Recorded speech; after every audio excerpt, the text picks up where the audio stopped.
आज आपण करतोय मुंबई स्पेशल वडापाव. पण हा वडापाव नेहमीसारखा नसून मसाला वडापाव आज मी तुम्हाला दाखवणार आहे. हा वडापाव जर माझ्या पद्धतीने कराल तर नेहमी असाच कराल याची मला खात्री आहे. आपण सुरुवात करूया. सगळ्यात आधी आपण वड्याचा मसाला करणार आहोत. त्यासाठी एका पॅन मध्ये मी 3 टेबलस्पून तेल घेतेय. तेल छान तापलं की ह्याच्यात अर्धा टीस्पून मोहरी घालायची, 1 टेबलस्पून उडदाची डाळ घालायची, 1 टीस्पून वाटलेली मिरची घालतेय. ही कढीपत्त्याची 20-25 पानं आहेत, ती अशी हाताने तोडून घालायची. त्यानंतर 1 टीस्पून जिरे. आता यात अर्धा टीस्पून एवढं हिंग घालूया. 2 टेबलस्पून आलं लसणाची पेस्ट घालणार आहे.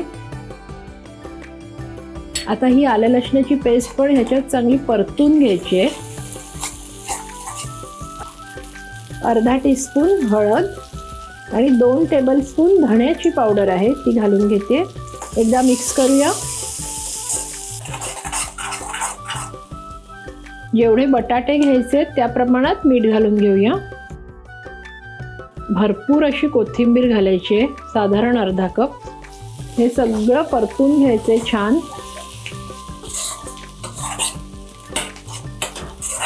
वड्याचा मसाला आपला झालेला आहे. इथे आता 4 ते 5 बटाटे उकडून त्याचे छोटे छोटे तुकडे करून घेतलेले आहेत, ते आता घालून घेऊया. आता हा सगळा मसाला ह्या बटाट्याला छान लागला पाहिजे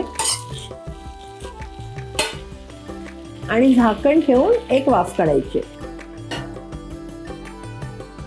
थोडेसे हे बटाटे मॅश करून घेते.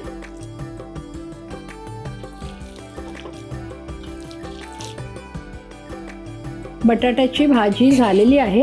आता गॅस बंद करून ह्याच्यात थोडंसं लिंबू पिळायचे.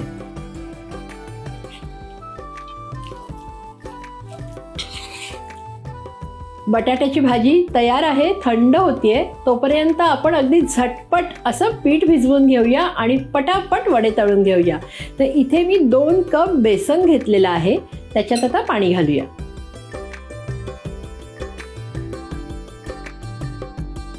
आधी आपण बेसनाची अशी जाडसर पेस्ट करून घ्यायची आहे, त्यामुळे गुठळ्या होत नाहीत. आणि ही जी पेस्ट आहे ही आपण खूप अशी फेटून घेतली की वडे सुद्धा छान हलके होतात. छान स्मूथ अशी पेस्ट तयार झालेली आहे. आता ह्याच्यात चवीप्रमाणे मीठ घालून घ्यायचं. मीठ घालून पुन्हा एकदा आपण हे छान फेटून घ्यायचे. आता ह्याच्यात 2 टेबलस्पून गरम तेल घालणार आहे. गरम तेल घातल्यामुळे वडे छान हलके होतात, छान फुलतात. गरम तेल नसेल घालायचं तर तुम्ही थोडासा सोडा सुद्धा घालू शकता.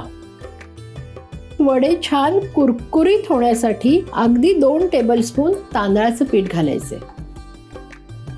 आता हे जे पीठ आहे हे आपण 10 मिनिटं बाजूला ठेवून देऊया आणि तोपर्यंत वडे आपण वळून घेऊया. वड्याचा आकार तुमच्या आवडीप्रमाणे तुम्ही करू शकता.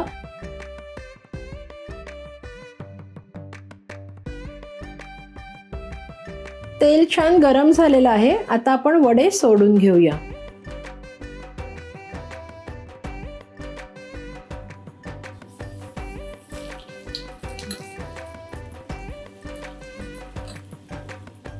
हे आता छान दोन्ही बाजूनी आपण खरपूस तळून घेऊया.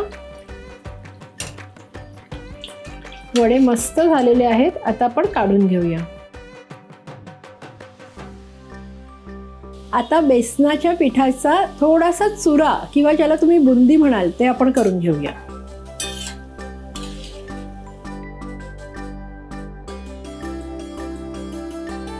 आता मसाला पाव करूया. हा जो मसाला पाव आहे हा अगदी आयत्या वेळेस करायचा आहे. मी एका पॅन मध्ये 1 टेबलस्पून बटर घेते. आता ह्यात 1 टेबलस्पून गार्लिक चटणी घालूया. मिक्स करूया. अर्धा टीस्पून चाट मसाला आणि 1 टीस्पून पावभाजी मसाला ह्याच्यात आपण घालूया. थोडीशी कोथिंबीर घालायची आहे बारीक चिरलेली. हे सगळं छान मिक्स करायचं. इथे 2 पाव घेतलेले आहेत, हे असे मध्ये चिरून घेतलेले आहेत. पावाच्या दोन्ही बाजूला छान मसाला लागला पाहिजे.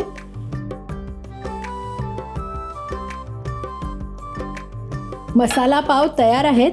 आता मी तुम्हाला प्लेटिंग कसं करायचं ते दाखवते.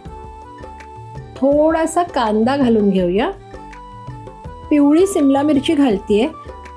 थोडीशी कोथिंबीर घालायची आणि आपण जो चुरा केलेला होता तो आता ह्याच्यावर घालून घेऊया. मुंबई स्पेशल वडापाव तयार आहे. कोणत्याही वेळेस कोणत्याही सीझनला नक्की करू शकता. तर करून बघा, आम्हाला कसा झालाय तो कळवा सुद्धा. आणि अशा छान छान चटपटीत रेसिपीजसाठी रुचकर मेजवानीला लाईक, शेअर आणि सबस्क्राईब करा. आपण पुन्हा भेटतोय पुढच्या भागात.